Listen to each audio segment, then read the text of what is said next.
Allez, salut à vous, bienvenue dans cette vidéo. Aujourd'hui, on va rencontrer monsieur Francis qui est un propriétaire de l'autopartage. Il est là-bas, Francis, il est juste à côté avec son bolide. C'est quelqu'un qui est abonné à la chaîne, l'un des tout premiers abonnés. Donc, si tu n'as pas peur des défis, si tu veux écouter quelqu'un qui a de l'expérience parler, alors regarde cette vidéo. Donc, je me suis déplacé spécialement pour venir le rencontrer. J'avais mis un message dans la chaîne en disant que des personnes qui souhaitent passer, raconter leur histoire, raconter leur parcours sur la chaîne, dans l'esprit qu'on partage depuis le début, n'hésitez pas à me laisser votre message en commentaire, à me dire si vous êtes disponible, on s'organise et on vient à votre rencontre. Bonjour Francis. Bonjour Anicet. Quand tu connais l'esprit de la chaîne, tu es l'un des tout premiers abonnés. Il n'y a pas de souci là-dessus. On n'a rien préparé. On n'a rien préparé. Déjà, je devais venir depuis 11 h, j'ai eu un problème avec un locataire, donc on n'a rien préparé. Je vais essayer de mettre ma tête comme ça. Donc on n'a rien préparé. Et ça va être en freestyle, comme on fait souvent, on va éviter de couper. Et après, on va monter dans ce bolide. Mais avant de commencer, Francis, est-ce que tu peux te présenter et après, tu nous montres un peu ces véhicules. Tu nous dis ce que ces véhicules font. Tu nous dis ce que ces véhicules font. Et après, tu nous expliques pourquoi on est là. Moi, je ne sais pas pourquoi on est là. Moi, je sais pas. Je pense que ça va aller en sucette cette interview. Il n'y a pas de souci. Bonjour Francis. Bonjour Anicet. Moi, c'est Francis. Mon métier, c'est comme vous l'avez présenté, c'est multi-entrepreneur. Donc, je suis dans l'autopartage. Je fais un peu d'immobilier. Tu vas nous parler d'immobilier. Ça pourra faire l'objet d'une autre vidéo. Crypto aussi? Oui, la crypto, ça fait 2017. La bourse, qui est très, très important. Et aussi le copy trading, des choses à haut risque, mais à haut rendement. Alors, je vous dis tout. En fait, Francis, je vais vous partager, il va me donner après, pour la vidéo, on va mettre en bas de la vidéo, sa chaîne YouTube, ses différentes pages. C'est quelqu'un qui, parce que là, je vois qu'il est modeste. C'est quelqu'un qui est complètement habitué à parler face caméra parce qu'il fait des interviews. C'est un coach? Si. Ah non. Si, mais on va voir sur ta chaîne YouTube. Et c'est un coach qui coach des entreprises. Mais tu as coaché des grands groupes. Il n'y a pas grand chose. Je suis spécialisé dans les PME, en difficulté ou pas. Dans les jeunes entrepreneurs, tous ceux qui ont compris que malheureusement, à un moment donné, il faut comprendre qu'on ne peut pas réussir seul. Pour commencer, on peut pas. D'où le réseau. Je vais l'afficher tes messages au fur et à mesure. On ne peut pas réussir seul. Ce qu'il faut comprendre, c'est comme je leur dis, même si en tant qu'entrepreneur, les entrepreneurs pensent souvent qu'ils ont réussi leur truc seuls. Sauf qu'à un moment donné, ils arrivent à leurs limites. On arrive tous à nos limites. Et je rappelle encore une fois, ceux qui s'intéressent au football, les Messi, les Ronaldo, les Mbappé, etc. C'est les meilleurs joueurs du monde. Mais vous croyez qu'ils sont arrivés là comment? Avec les seuls? groupes. Non. L'équipe. Même eux ont un coach. Ils ont un coach mental, ils ont un coach pour physique, pour une équipe. Et vous ne pouvez pas réussir seul. Être entouré. Vous devez être entouré. Maintenant, c'est forcément compliqué de comprendre que quelqu'un va vous donner des conseils, des ordres, s'il n'a rien s'il n'a rien fait auparavant. Moi aujourd'hui, c'est vrai que j'ai mon expérience qui parle pour moi. Je prends des clients uniquement quasiment en cooptation, c'est-à-dire clairement, je ne fais pas de pub. J'ai pas mal de clients. Je ne suis pas donné parce que les résultats sont là. Tu vas nous montrer ce véhicule-là. Moi, je vais filmer. Bon. Parce que tu m'as dit un truc quand je venais. Tu m'as dit, les bolides, tu connais. Oui, je connais. Non, moi, voilà, c'est... pour tout vous dire, c'est pas une plaque polonaise, parce que je connais qu'ils vont me dire c'est une plaque polonaise. Ah non, voilà. non. Je préfère, même si j'ai pas de, je veux même pas souvent me justifier. Voilà, c'est pas voilà. C'est pas voilà, ça c'est une vraie carte grise à moi. Ça fait partie de mes entreprises. Porsche Panamera. Hybride. Combien de chevaux tu as là-dedans? Là-dessus, vous avez un moteur donc électrique et un moteur thermique. Un V6 biturbo, donc en fait vous avez 433 chevaux. 433 chevaux. Est-ce qu'on pourra parler d'argent de location? Bien sûr. Est-ce que c'est un sujet qui pour toi dérange? Aucun. La finance c'est mon métier, donc l'argent on n'a pas de déranger. On n'a pas de feuilles, on n'a pas de papier, on n'a rien préparé. Moi j'ai rien écrit, je suis à la bourre. Donc on peut parler d'argent? Oui. Est-ce qu'on peut parler des sujets qui fâchent, la formation? Tu nous donnes ton point de vue dessus. Pas de problème. Investissez sur vous-même. Investissez sur vous. Ou alors, si vous avez du temps et vous n'avez absolument rien à faire, vous pouvez être bon dans n'importe quel sujet. Je vais être très clair. Vous avez eu la chance, en tout cas vos générations ont cette chance. Vous avez un outil qui est extraordinaire. Merci Francis, franchement. C'est YouTube. Merci Francis pour... Si vous êtes capable d'avaler, moi, ce que j'ai fait moi, vous êtes capable d'avaler des heures et des heures et des heures et des centaines, voire des milliers d'heures de vidéos YouTube pour attraper chaque petite astuce, allez-y. Merci Francis. Sinon, vous faites une formation, c'est compilé, mais vous payez. Merci Francis. Donc, Porsche Panamera 433 chevaux. 433 chevaux. On va faire un tour complet du propriétaire. Après, on va voir l'intérieur après. Et à l'arrière, c'est comment? Et les jantes, là, tu as des pouces. C'est 17 pouces 19 pouces. Non. Mais ce véhicule, Francis, tu sais, quand je t'ai vu arriver, j'ai dit, oh là là, est-ce que je fais cette interview, est-ce que je la fais pas? Francis, c'est un véhicule comme ça, celui-là, oui, avec son kilométrage, son nombre d'années, il peut coûter combien? On parle d'argent, on parle cash. Ce véhicule-là, acheté neuf, c'est 135 000 euros. D'accord. Là, d'occasion, maintenant, depuis le temps que je l'ai, vous pouvez toucher à la moitié, soit entre 50 et 70 000 euros. Entre 50 et 70 000 euros ce véhicule-là. Aujourd'hui. Aujourd'hui, tel qu'il est. C'est... Qu'est-ce que vous pensez de ce véhicule? Dites-moi en commentaire. Francis, on rentre dans la bagnole, tu nous parles un peu de ton partage, de ce que tu fais. Vas-y. On va faire ça. Moi, je vais pouvoir déguster. Les amis, tant pis pour vous. Vous allez pouvoir déguster à distance.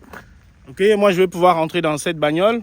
Je vais déguster, je vais profiter. Je vais filmer quand même un peu l'arrière, Francis. Vas-y. Donc, l'avant. On va montrer un peu. On va montrer un peu déjà l'arrière. Vous voyez la bagnole. Et en plus, on dirait qu'il a un grand coffre. Hein, quand je vois l'arrière.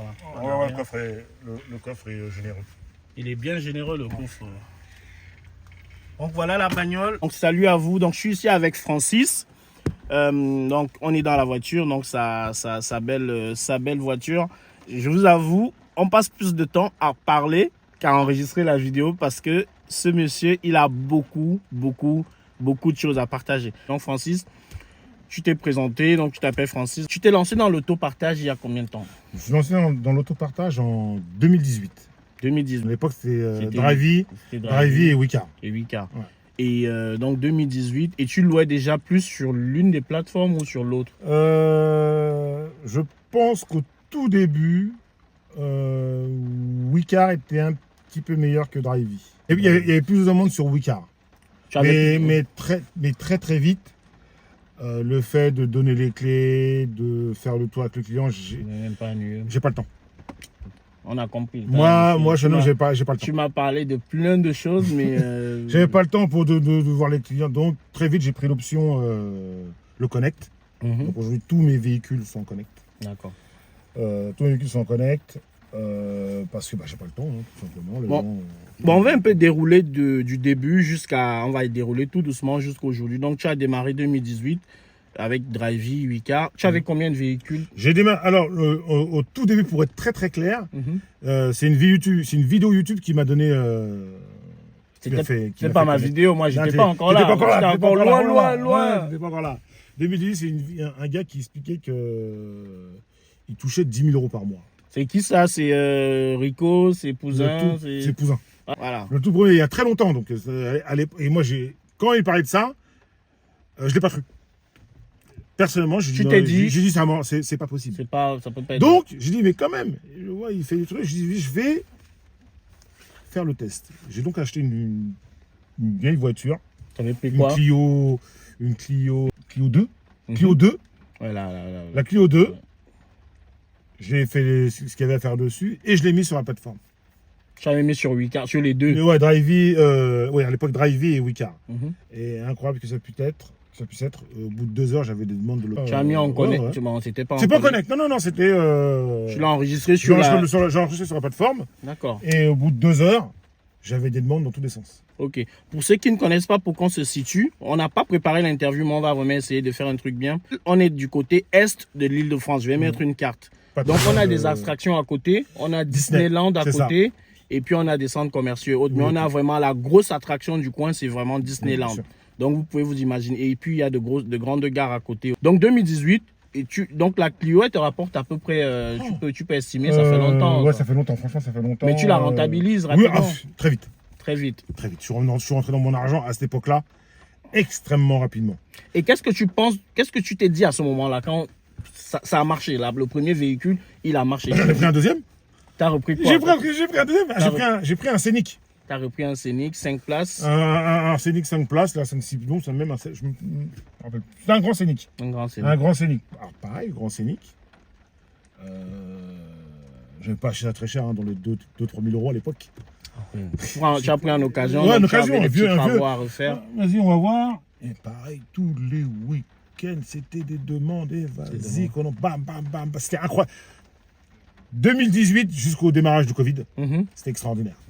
Ouais, parce que juste après, c'est le Covid. Et après, comment tu évolues? Comment tu évolues? Donc, j'avais ces deux véhicules, mais moi, clairement, le temps passé à voir les clients, à comment on appelle ça, rendre les clés en main. Rendre les clés, récupérer les clés, etc. J'avais de moins en moins de temps. Donc, qu'est-ce qui s'est passé? En fait, j'ai fini par vendre les deux véhicules. J'ai racheté des Twingo 2. Des Twingo 2. D'ailleurs, là, tu as un véhicule ici. Oui, là, il me reste là où je suis les autres sont en location. Mais là, j'ai une Zoé qui est. On va la voir après. Il y a une Zoé dehors. Il y a un Kangoo qui vient de partir. Un Kangoo qui vient de partir. Mais aujourd'hui, tu as combien de véhicules à peu près? Aujourd'hui, j'avais 12 véhicules, mais j'en ai 2 qui sont à la casse. Ouais, tu m'as raconté. Aujourd'hui, tu as quoi? Tu as 10 véhicules. 10 véhicules. Tu as quoi dans ton parc? Tu as un Kangoo? Tu as d'autres? J'ai un Kangoo, j'ai une Zoé, j'ai une Clio 3, une Fiat 500. J'ai 4 Twingo 2. 4 Twingo 2. 4 Twingo 2, j'ai une C1. Et une C1. Et tous les véhicules, tu les mets tous ils sont dans la ville? Non, pas du tout. Ok, donc pas du tout. Ils sont distribués dans des endroits, entre parenthèses, stratégiques. Parking de gare. Francis ne veut pas dire mais ces véhicules, mais il ne veut pas dire. Parking de gare mais ici, et centres commerciaux. Sur ce parking, tu as combien? Ici, j'ai un Kangoo. Le Kangoo, la Zoé. Je crois que j'ai 4 véhicules. Tu as 4 ici. Le reste sont dans des endroits stratégiques que j'ai identifiés, mais malheureusement, pour certains endroits où j'étais seul pendant quasiment 3 ans, beaucoup sont arrivés avec des véhicules neufs. Ils m'ont fait concurrence. Depuis que je monte mes chiffres, ils ont mis leur voiture. J'en parlais hier avec des collègues qui sont dans le réseau. J'ai 5 nouveaux utilitaires qui ont apparu dans ma zone et j'ai 4 véhicules 7 places. Mais ça ne me fait absolument pas peur. Parce que si tu as déjà généré ta clientèle. Voilà, moi, je suis un teigneux. Moi, je travaille en profondeur. Moi, je travaille dans la durée. Moi, je suis un teigneux. Et donc, je vois ça, je suis content parce que ça veut dire que j'ai beaucoup de propriétaires qui regardent la chaîne. Parce qu'il y a 5 utilitaires qui m'en servent. Et hier, j'en parlais à un ami qui me dit, mais c'est à cause de toi. Pourquoi tu as dit où tu mets tes véhicules? Il dit, venez dans le 15e, il n'y a pas de souci, on va travailler ensemble. Alors, l'avantage que j'ai, moi, c'est que là où je suis, là où je mets mes véhicules, j'ai pas de parking payant. Oui, c'est l'avantage quand tu sors. Quand tu sors de. Mais effectivement, dans Paris, ici, tu payes ou pas? Non. Voilà un grand parking. Si dès que la pluie s'arrête, je vais essayer de faire le tour. Voilà un grand parking sécurisé. Dans une grande agglomération qui est gratuit. Mais voilà, à Paris, c'est autre chose. Donc aujourd'hui, tu as 10 véhicules. Comment tu vois l'autopartage aujourd'hui? Qu'est-ce que tu penses de l'autopartage aujourd'hui? Est-ce que c'est encore intéressant? Est-ce qu'il faut continuer à investir des sous? Non, mais donne-nous ton point de vue. Vraiment. Est-ce qu'il faut continuer à investir des sous? Est-ce que il faut attendre un peu? C'est à toi? Oui. Voilà son utilitaire qui arrive. Le retour de mon Kangoo. Voilà son Kangoo qui rentre là. Ouais. Kangoo jeune qui se gare. Là, il rentre là, le locataire, il prend la peine, il se garde bien.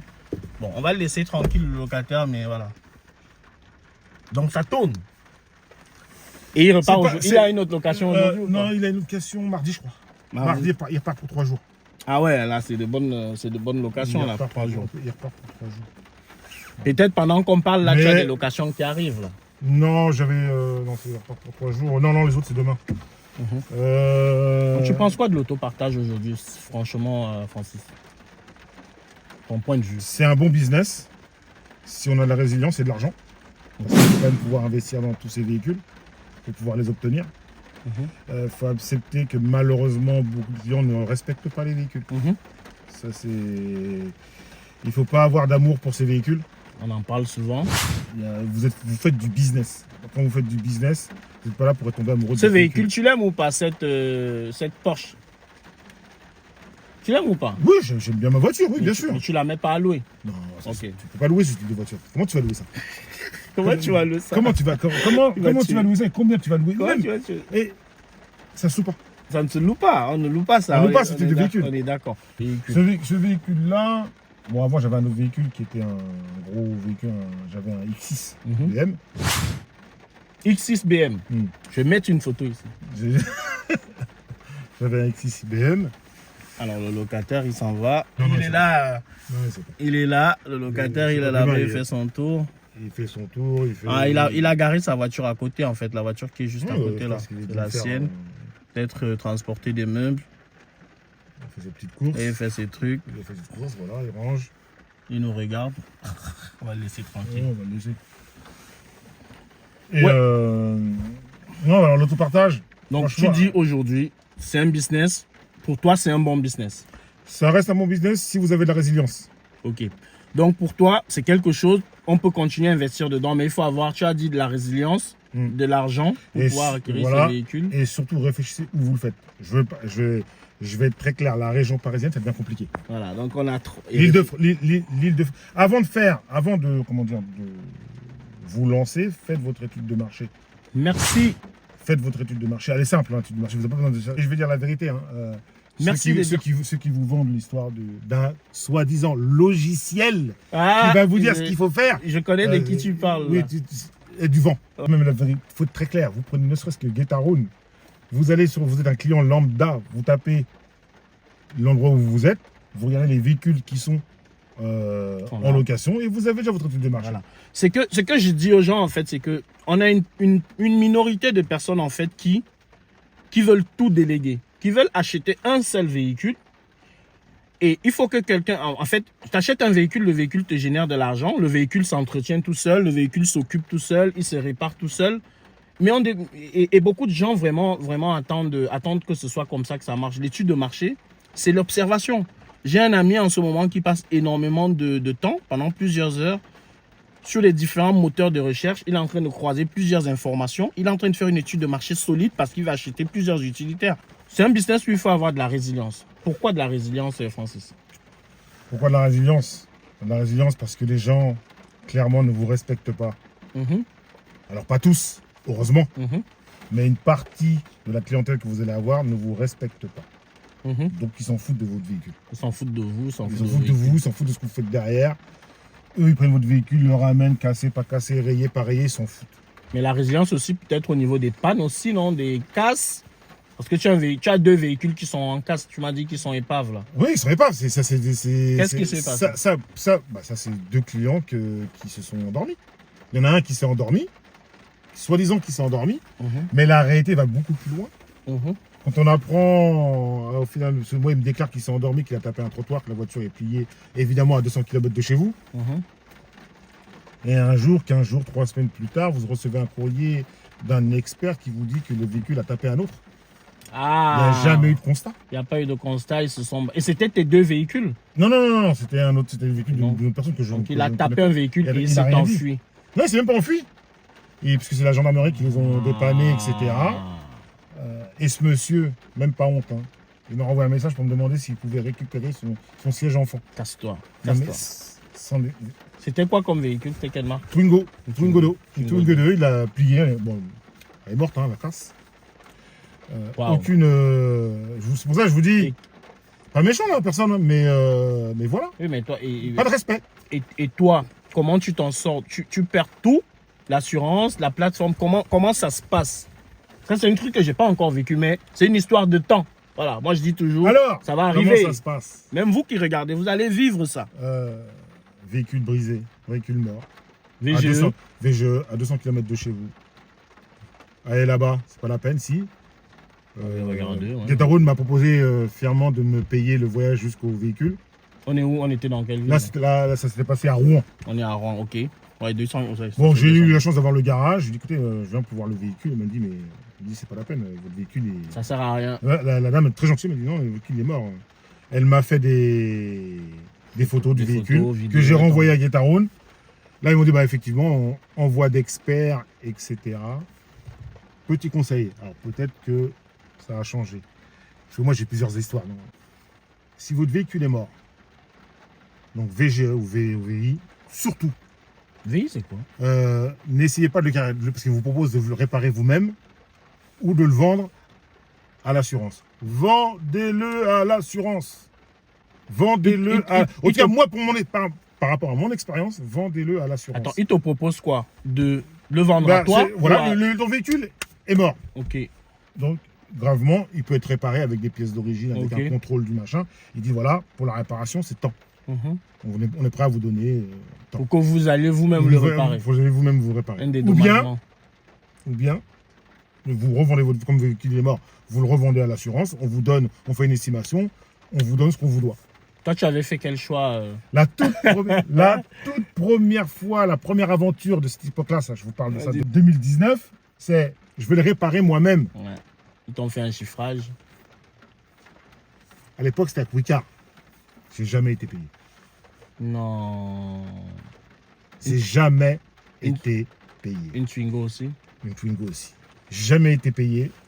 Je suis en procès. Jusqu'aujourd'hui? Jusqu'aujourd'hui. Et donc, jusqu'aujourd'hui, tu as perdu un véhicule, tu as perdu de l'argent? Alors, non, par chance, je suis un homme d'affaires, donc j'ai un peu de monnaie.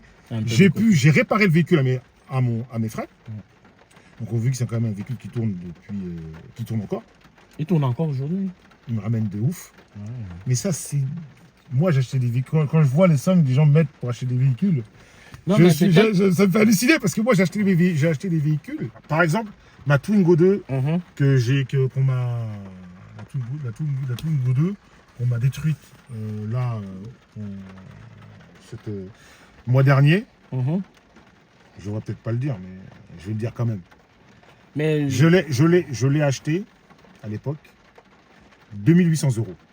Ok. C'est une affaire du feu de Dieu. C'était avant que les prix de l'occasion ne soient où ils sont. C'était en 2018 ou 2019. Ouais, ça c'était. Je l'ai acheté 2800 €. Ce véhicule m'a ramené en location 13 000 €. Sur combien de temps? Bon, sur la durée. Sur 13 000 €. Et là, il tombe en panne, il est mort. L'assurance me le reprend. À 5 000 balles. Oui, parce qu'ils ont coté, ils ont coté par rapport à la valeur du véhicule. Me revient à 5 000. Donc vous faites l'opération. Le véhicule, en fait, c'était à 17 000 €, 18 000 € pour un véhicule. In the pocket. Et pareil, je vois les gens qui sont mis dans là où j'étais moi, avec des véhicules neufs. Je suis mort de rire. Moi, mes vieux véhicules. Moi, je peux baisser les prix, même s'il me prend 2 € de l'heure, je m'en fous. Mon véhicule, déjà... il est déjà amorti. Ouais, il est déjà amorti. C'est eux qui perdent de l'argent. Parce qu'ils essayent de... Ils sont mis à ma hauteur. Parce qu'ils n'ont pas de stratégie. Ils sont mis à ma hauteur. Voilà, ils n'ont pas de stratégie. C'est eux qui perdent, en pensant quand ils louent leur véhicule, en pensant qu'ils gagnent de l'argent. Mais non, mais ils sont en train de perdre de l'argent parce qu'ils n'ont pas de stratégie. C'est ce que je dis. Moi, personnellement, après chacun fait la stratégie comme il l'entend et comme il le désire. Véhicule neuf, niet. Aujourd'hui, ta flotte, combien te rapporte en moyenne par mois? C'est du 3 000 balles. 3 000 € par mois qui rentrent. Avec des véhicules qui sont déjà, on va dire, amortis. Full. Alors, la grosse différence avec beaucoup de gens, c'est que moi, j'ai pas de parking, j'ai pas de crédit. Mais tu gagnes. J'ai juste ma pomme. Tu gagnes. J'ai juste mon assurance. L'assurance et les petits entretiens. Et mes petits entretiens. Pareil, dans le réseau. Pareil, pour l'entretien, ça peut être aussi problématique pour les gens comme moi, pour les gens qui font beaucoup d'affaires. On n'a pas le temps. Donc moi, aujourd'hui, j'ai quelqu'un dans mon réseau qui vient ici, qui va me faire ma vidange ici. Il vient, il te fait ce qu'il faut. Ouais, il fait tout. Il fait toutes mes réparations, quand j'ai des soucis, peu importe le souci, il va et il gère. Et pour les assurances, comment tu gères? Est-ce que tu es en société? Alors, important ce sujet-là. Oui, bien sûr. J'ai commencé en tant que particulier, comme n'importe qui peut démarrer une voiture. Et ensuite, j'ai ouvert aussi une entreprise parce que malheureusement, l'argent fait que... Parce qu'il faut comprendre... Tu as une holding. Tu as une holding. Non, mais ça, c'est autre chose. Là, oui, mais ça, c'est autre chose. Mais concernant l'autopartage, pendant 3 ans, c'était in the pocket. Ouais. Depuis 2020, ou 21 même, 21 je crois, 21, ouais, 2021, l'algorithme et la loi française a demandé aux plateformes De déclarer. de déclarer l'argent Ouais. directement aux impôts. Et là, moi, mon TMI, il est monté, donc là, c'était Ouais. plus possible. Et donc, tu es en société depuis combien de temps? Je suis en société depuis... Ça fait combien de temps que j'ai monté la boîte? Non, 6 mois. Non, ça fait mai... juin... Depuis mai. Ouais, depuis mai. Depuis mai, j'ai ouvert une... Donc j'ai mis une partie de mes véhicules, donc les plus récents. Tu as changé les cartes grises et tout. Oui. Les plus récents sont sur la société et mes anciens sont toujours Sont surtout à ton nom perso. sur moi, mon nom. Et tu n'as pas eu de difficultés avec l'assurance en société? Aucune. T'es chez qui? Non. C'est un assureur qui assure dans le cadre de la société, Bien sûr. de location. Bien sûr. Tu me diras ça en off. Tu me diras ça en off. Au tout début, c'est au Il veut démarrage. pas parler. Si, Tu il y a diras ça qu'à en moi, off. je peux donner tout. C'est Non, secret non, payant. mais il faut Quand garder, certains vous feront payer. Hein, Je certains suis de- mais tu vois du contenu qu'on donne sur la chaîne. Et il y en a qui quand même continuent. Certains font payer ça. Oui, mais au démarrage, j'ai démarré avec mon assureur classique Mhm. qui était à la Massif, Ok. au tout début. C'est une vidéo que j'ai fait aussi. Mais ça, là, t'étais en perso là. J'étais en perso. Mhm. J'ai vite arrêté. Et en fait, j'ai trouvé dans un de mes. Dans les réseaux sociaux, que ce soit sur Facebook, etc. Vous avez plein de réseaux, autopartage. Et il y a une personne qui m'a contacté. Il m'a dit voilà, moi je fais de l'assurance. Ah oui? J'ai dit bah. Ça a marché comme ça. Ouais, ça, Ah oui. ça a démarré comme ça, oui. Oui. Bah, Ok. écoutez, Julie, écoutez, faites-moi une vie si vous êtes dans l'écro. On y va. On fait une petite pause et on continue. Alors, petite pause.